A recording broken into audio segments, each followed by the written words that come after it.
Welcome to another movie plot and enjoy the memories. It begins on an army base in 1955, with a half-demon child being read a bedtime story by his adoptive father Broom. It tells of a conquest started by mankind's greed in their attempt to destroy all of Earth's magical creatures. After defeating the Elf King's army, he was met by the master of the Goblin blacksmiths, who offered to build an army of indestructible machines controlled by whoever of royal blood wears the magical crown. Influenced by his cruel son, the one-armed king had the Golden Army fashioned and commanded the remorseless automatons to lay waste to mankind. In his regret for the devastation they caused, the king made a truce with the humans to stop all of the bloodshed, giving them the cities and keeping the forests for all magical creatures. To prevent the use of the Golden Army ever again, the king's crown was broken into 3 pieces, with one piece going to the humans. The king's son was disgusted by this alliance and as a result exiled himself, until centuries later when Prince Nuada still harbors hatred for mankind and made himself an outpost beneath the city of Manhattan. The 4,000-year-old warrior keeps his skills sharp while training with his retractable silver lance for tonight's heist.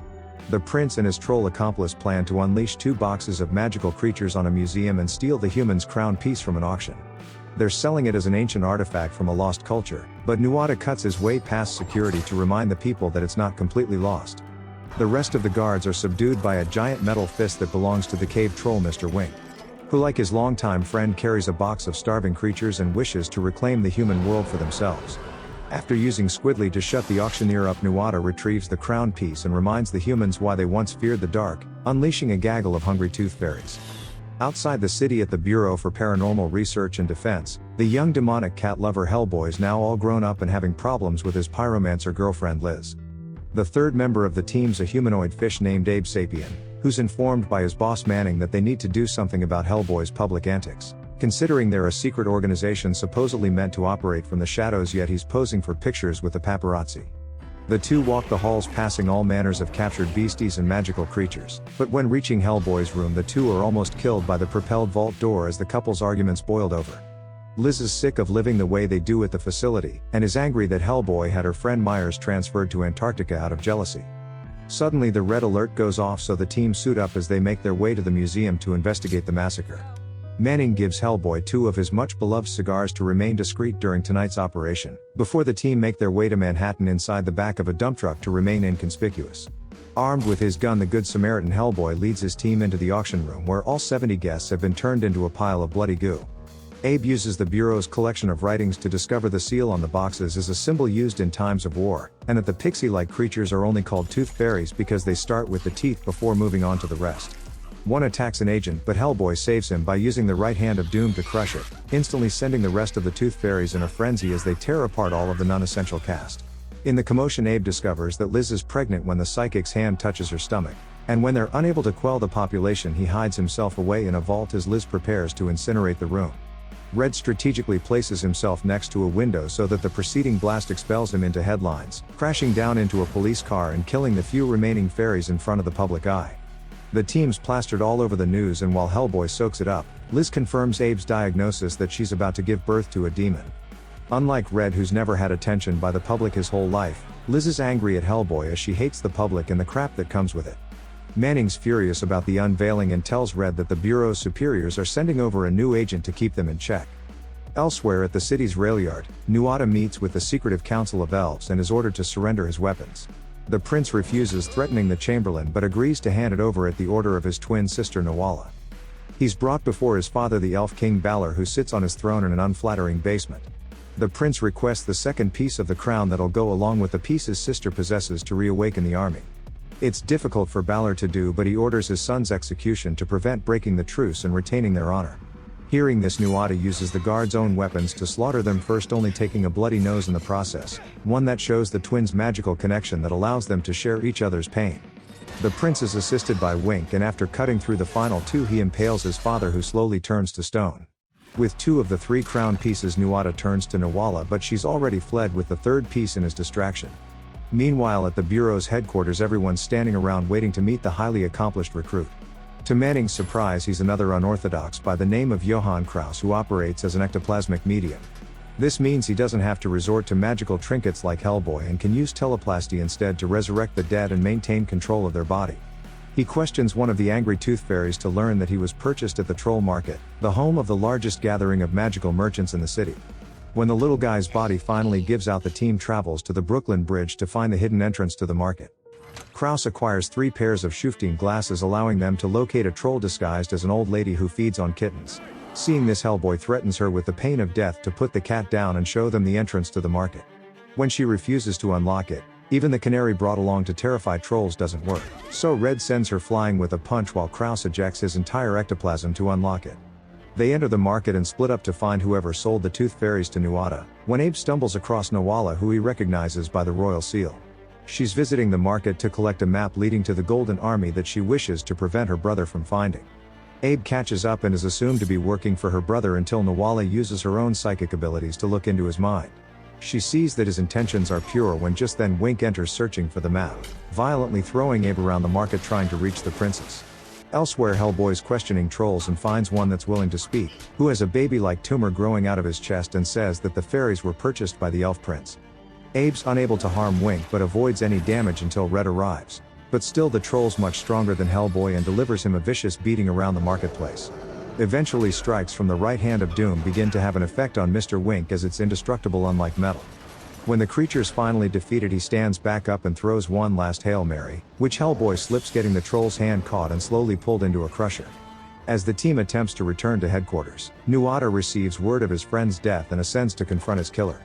He produces a magical beam that, when it makes contact with water, sprouts into a 100-foot-tall forest god called an elemental. Its sole purpose is to destroy Hellboy, who flees with the rest of the public while trying to save a baby.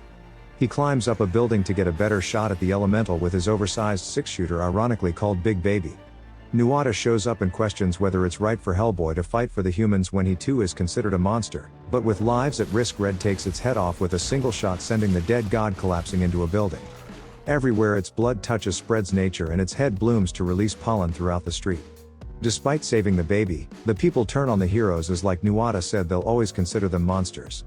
Once the team return to headquarters to lick their wounds, Liz has had enough of Hellboy's need to be loved by the public and says she should be enough for him. In his frustrated state, Red begins to receive a therapy session from Kraus, who tells that the demon's late father Broom was the one who designed his suit. He claims to be able to beat Hellboy in a fight, so with one swift punch, Red shatters his helmet and thinks that he may have just accidentally killed their new recruit. Like he said, Kraus then possesses the lockers to put a hurting on Hellboy, leaving him dazed and confused, as the formless gas takes the figure of a man to victory strut out of the locker room. After putting in his contacts to look his best, Abe awkwardly strikes up a conversation with the princess, who he's come to be attracted to due to their similarities. When Hellboy hears lovesick songs coming from the library, he finds Abe trying to find the words to tell the princess how he feels.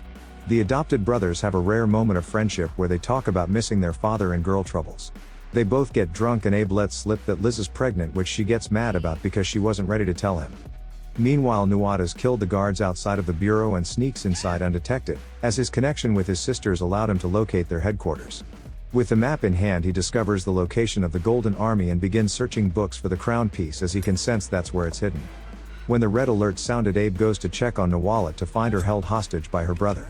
Hellboy comes stumbling in, equally as drunk as the fish, and challenges the prince to a duel.